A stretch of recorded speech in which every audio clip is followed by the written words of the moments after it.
All right. Thank you all for tuning in. Ondoing Entertainment. All right, let's get into the show this morning. Hope you all doing good. It's 11 a.m.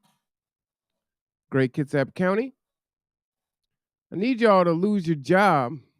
Man, these food prices, these gas prices, I just can't. I can't pay it. And the way that we fix the economy is, we just gonna cost you jobs. So do it for the greater good. Do it for me. That's your contribution. That will help me out. That'll help other folks out for sure. So where am I coming from with this? Where am I coming from? You know, Stop the cap. Yeah, not the cap. Yeah, we got to talk about it. Shout out to Gordon Glick, fellow worker, IWW, for this information. If you want to check out the podcast in full, it's there in the chat for you. But during that conversation, we were talking about, the economy and why the Fed thinks that more unemployed people will prevent a recession. And so I asked that question, and Gordon and Sean were giving some perspective. And Gordon sent me an email this morning with this article.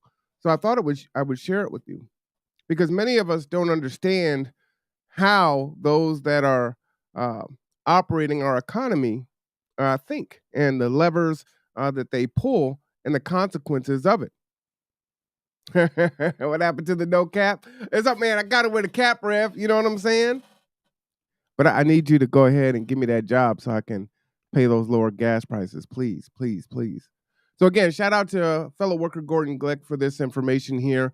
This article is how will throwing millions out of work address root causes of rising prices? We can have a strong job market and lower inflation, and we don't need to have painful interest rate hikes to do it.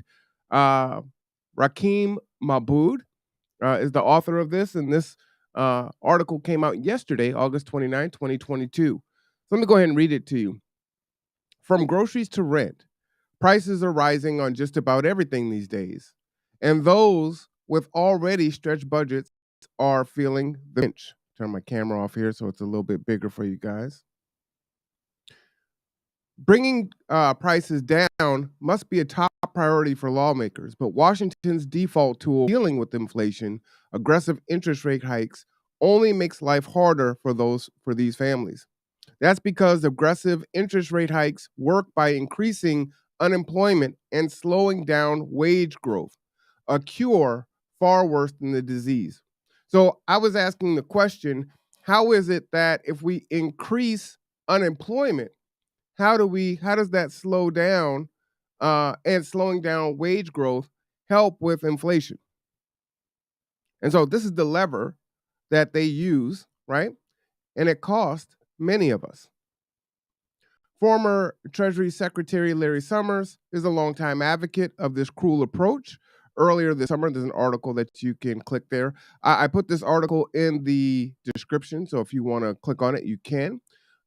Summers cheered the idea of throwing millions out of work when he suggested that the Fed should raise interest rates enough that the economy will slip into a recession. More recently, he doubled down. My worst fear would be that the Fed will continue to be suggesting that it can have it all in terms of low inflation, low unemployment, and a healthy economy. In other words, Summers has consistently argued that cooling inflation matters more than taking care of people. According to him, we should do what we must to bring prices down, even if it means throwing millions out of work. So understand that when we are advocating for livable wage, affordable housing, right, there are those in power that are operating against that. So we need to change this. But the data is in. We can have a strong job market and lower inflation, and we don't need further aggressive and painful interest rate hikes to do it. The labor market added 528,000 jobs in July, far exceeding expectations. In fact, we've averaged over 500,000 new jobs a month for the past year, an astounding number for a recovery period. We also saw a 0% inflation in July, and annual inflation is subsiding as well. While inflation adjusted wages are down roughly 3% annually, the most recent job report showed real wages ticking up slightly since June. It's worth taking a closer look at summer's prescriptions so we don't fall for this bad advice going forward. In June, Summer suggested that we need 5 years of unemployment above 5% to contain inflation. 5 years of unemployment above 5%? So, who is voting to be unemployed for the next 5 years? Or even, or 1 year of 10% unemployment. That would push some 10.5 million people out of work, with the worst impacts on poor communities and people of color, which already suffer higher employment rates. Now, you know how I hate this terminology, people of color. The saying is if white people catch a cold, black people get the flu or pneumonia. These things affect us. Let me read that again. Or even 1 year of 10% unemployment, that would push some 10.5 million people out of work. We're not talking about the people who are currently out of work, 10.5 million more people out of work, with the worst impacts on poor communities and people of color who already suffer higher unemployment rates. Oftentimes, the unemployment rate in the black community is double digits anyway. And these numbers don't even take into account the long-term scarring that comes with unemployment spells. So then when folks tell you to pull yourself up from your bootstraps, but your job is gone because it's for the greater good of the economy, and you're struggling, you're doing gig work, you're holding down 2-3 jobs. But if you worked harder, you brought all this on yourself. What's more, throwing millions out of work would do little to address the root causes of rising prices: outsized corporate power, supply chain shortages, and the war in Ukraine, right? More than 60 billion and counting. You know how I feel about that. Charity starts at home. I did. I just silenced it. Thank you. Lots of action outside my house.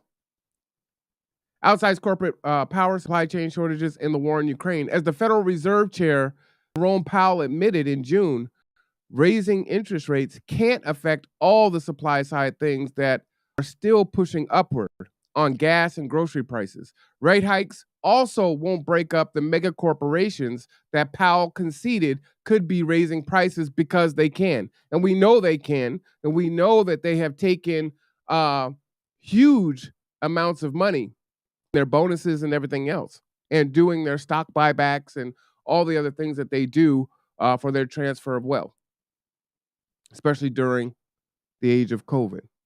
Thankfully, there are real solutions on the table. The Biden administration's Inflation Reduction Act tackles health care costs and makes critical investments in clean energy that will start to untether us from the reliance on fossil fuels, which the war in Ukraine shows can be volatile and unpredictable.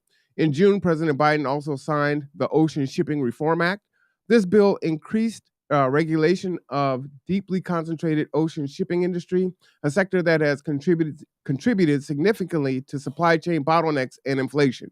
And policymakers have introduced legislation that would hold corporations accountable by taxing windfall profits and prohibiting price gouging. I like the last sentence there, taxing windfall profits and prohibiting price gouging.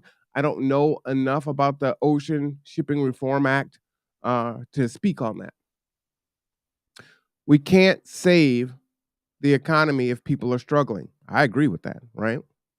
After all, we are the economy. When we do well, that's when our economy thrives. It's time for our leaders to finally hit the mute button on Larry Summers' inflation advice, or we will all pay the price. So again, you need to know what's going on. You need to understand why it's going on. and then we need to take actions to fix it. Earlier today, click into the heat advisory show because I also ran a video from Fox News about the issues with Silverdale Hospital. Very alarming, right? And this speaks to it. There's already job shortages in the healthcare industry right here in Silverdale. We got to know what's happening, folks. We got to stay informed. But again, shout out to fellow worker Gordon Glick for this article and explanation. Again, you can watch the full video of the IWW here. Hope this is insightful for you. We will be bringing you more as we go forward. I'm Marwan Cameron. This is The Conduit, Conduit Entertainment.